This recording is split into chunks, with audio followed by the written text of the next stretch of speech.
බලන්න මේ දියාල්ල තියන්නේ නුවර එළිය බදුල්ල පාරේ. ඒ හන්දියට කියන නම මට මතක නැහැ. මම ඒක මැප් එකේ දාන්නම්. මේ ඇල්ලේ තියෙන විශේෂත්වය තමයි මේ ඇල්ල තමයි ලංකාවේ පළලින් වැඩිම ඇල්ල. ඒ වගේම නුවර එළිය පිහිටලා තියෙන දියාලි වලින් තවත් විශේෂී දියාල්ල. කියනකොට වඩා අපි ගිහිල්ලා බලමු මේ ඇල්ලේ සුන්දරත්වය. මේ යම් චවනස්.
අපි කියපු ලස්සන දියාල තියෙන්නේ.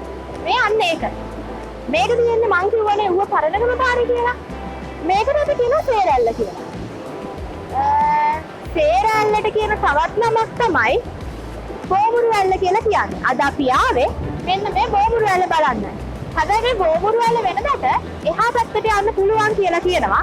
අද මේ තියෙන වතුර පාරේ සැරත් එක්ක මේ බෝමුරු ඇල්ල එහා පැත්තට යන්න බෑ. උඩට තේරෙනවනේ වතුර හැමතැනම. ඉතින් මේ බෝමුරු ඇල්ල මහවැලි ගඟේ ප්‍රධාන අතුගංගාවක් වෙච්ච දුල්ගඟ තියෙන දුල්ගඟ.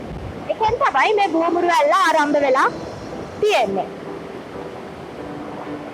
මේ අතුගංගාව මේ ඊට පස්සේ මේ දියාලට බෝමුරු ඇල්ල කියන නම හැදිලා තියෙන පසුබිම් සාධකය තමයි දෙවන රාජසිංහ රජතුමාගේ ඇතා කුලප්පු වෙලා බැඳ තිබූ දම්වැල් කඩාගෙන කැලේට ගිහිලා තියෙනවා. ඊට පස්සේ මේ ඇතා ඇල්ලන්න ඇද්ගොව්ව උඩක් කරනකොට මේ ඇද්ගොව්ව කිසිවෙක් සමත් වෙලා නැහැ මේ රාජසිංහ රජතුමාගේ ඇතා අල්ලගන්න. ඊට පස්සේ ඇතා අල්ලාගෙන කෙනෙකුට ගම්බරයක් දෙනවා කියලා මේ දෙවන රාජසිංහ රජතුමා අනබර ගහලා තියෙනවා. මේ ප්‍රදේශයේ ඉඳපු වනසිංහ මුත්තා මේ ඇතාව අල්ලගෙන බෝගහක බැඳ කියලා ජනප්‍රවාදවල සඳහන් වෙලා තියෙනවා. අතා බැඳේ බෝ මුලේ නිසා බෝ මුලේ නමින් මේක ඉතිහාසයේ සඳහන් වෙලා තියෙනවා. ඊට පස්සේ කල් යනවත් එක්කම මේ විවාහාරය බෝ මුරේ වෙලා තියෙනවා. ඊට පස්සේ මේ නම දියුණු වෙනවත් එක්කම මේක බෝමුරු ඇල්ල නමින් සඳහන් වෙනවා කියලා ජනප්‍රවාදවල සඳහන් වෙලා තියෙනවා. ඉතින් අද අපිට මේකේ උඩට යන්න බෑ. හැබැයි උඩට යන්න බැරි වුණාට ඇල්ලේ තියෙන ලස්සන කිසිම දෙයක් අඩුවක් වෙලා නැහැ. මං කියවනේ මේ ඇල්ල තමයි පළලින් ලංකාවේ පළලින් වැඩිම ඇල්ල. ඒ වගේම දිය ඇල්ල කොටස් කිහිපයකින් කඩාගෙන වැටෙනවා. උඩ ඉඳලා කොටස් 3කට වගේ මේ දිය ඇල්ල කඩාගෙන වැටෙනවා. ඉතින් හරිම ලස්සනයි. කියන්න වචන නෑ. මොකද නුවර එළියේ මම දිය ඇලි වලින් දකපු තවත් එක්තරා විශේෂිතම ලස්සන දිය ඇල්ලක් තමයි මේ බෝමුරු ඇල්ල කියලා කියන්නේ.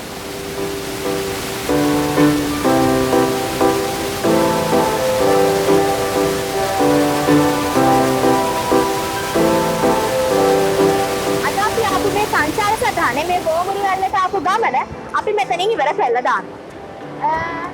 අපේ YouTube channel එක Young Travelers අපේ YouTube channel එක subscribe කරන්න, Facebook page එකට like කරන්න, Instagram follow කරන්න. ඊළඟ වීඩියෝ එකෙන් අපි හම්බෙමු. මේ Young Travelers බෝමුරු ඇල්ලේ ඉඳලා.